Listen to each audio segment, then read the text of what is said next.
Have you ever felt stuck? You know, like you're just spinning your wheels and you don't have a clear path forward? Well, if that sounds familiar, this is for you. We're going to dive into a really powerful idea that suggests the way out isn't some giant leap, but something much smaller and maybe a little hesitant. It's called a purposeful foray. So let's just start right there with that feeling, being stuck. It's that frustrating holding pattern where you're just not sure what the next move is. But what if breaking free isn't about having all the answers? The source material we're looking at today offers a totally fresh perspective. And the key concept, the thing that unlocks it all, is the foray. I want you to forget the idea of some grand, perfectly planned jump into a new life. A foray is all about that very first, kind of tentative but absolutely crucial step into the unknown. So what exactly is a foray? Well, our source defines it as an initial and often hesitant attempt to try something new. And the keywords there are initial and hesitant. This isn't about being perfect. It's just about having the courage to try. That feeling of hesitation, that's not a sign of weakness. It's actually part of the process. Okay, so if a foray is the answer, how do you know when it's time to actually take that leap? This isn't about just closing your eyes and hoping for the best. It's about making a strategic choice, weighing the short-term discomfort against the long-term gain. So what's the sign? What's the green light that tells you it's time for a foray? According to our source, it's when you can see that pushing through a short-term struggle is going to lead to a better long-term outcome. It's about embracing a little bit of discomfort now to avoid being stuck in the exact same place forever. And this really captures that trade-off perfectly, doesn't it? On one side, yeah, you've got the fear, the awkwardness, and the pure effort of starting something new.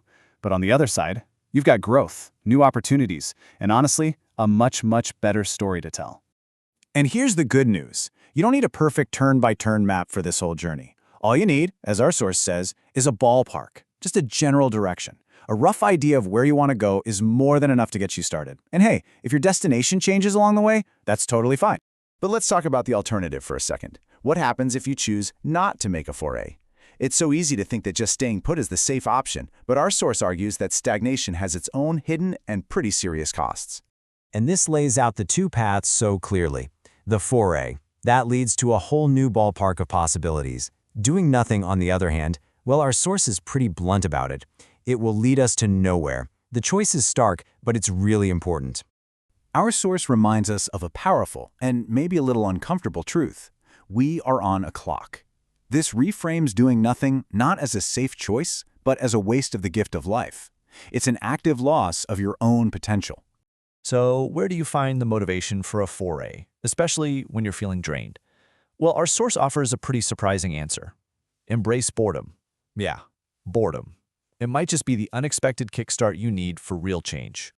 The idea here is that true, deep boredom, not just, being a little antsy, is the best way to find your path. It creates a kind of mental vacuum, and your real desires and ambitions will just naturally rush in to fill that empty space. But in a world that is designed for constant distraction, how do you even find true boredom? Well, the process is simple, but it's definitely not easy. Step 1, recognize your temporary escapes. Mindless scrolling, binge watching. Step 2, stop using them as a band-aid for feeling unfulfilled. Oh, and this analogy just nails it. Temporary escapes are like candy. They give you a quick sugar rush when you're hungry for something more, but they don't actually nourish you. Finding your path, starting your foray, that is the real, satisfying meal you've actually been craving. So let's bring this all together now. You've recognized the need for a change, and maybe you've even used boredom to find a new direction. Now comes the hard part, that first awkward step. It's time to completely reframe how we think about the beginning of any journey. Just think about it for a second. That moment you decide to actually do the thing. When you try something new for the very first time. It's almost guaranteed to feel awkward. You probably feel unprepared, clumsy, maybe even a little foolish. And our source makes it clear that this isn't just normal, it's a sign that you're actually doing something right. And this brings us to the most powerful message of this whole explainer. Every bold beginning looks foolish until it becomes a story worth telling. That feeling of foolishness, it isn't a sign you're failing, it's the price of admission for doing something bold with your life.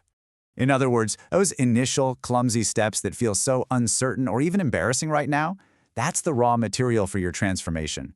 That feeling might just become a legendary part of your story one day. So, we're left with one final question. This isn't about planning the next 10 years of your life. It's about that one, small, maybe hesitant first step. So, what is your next foray?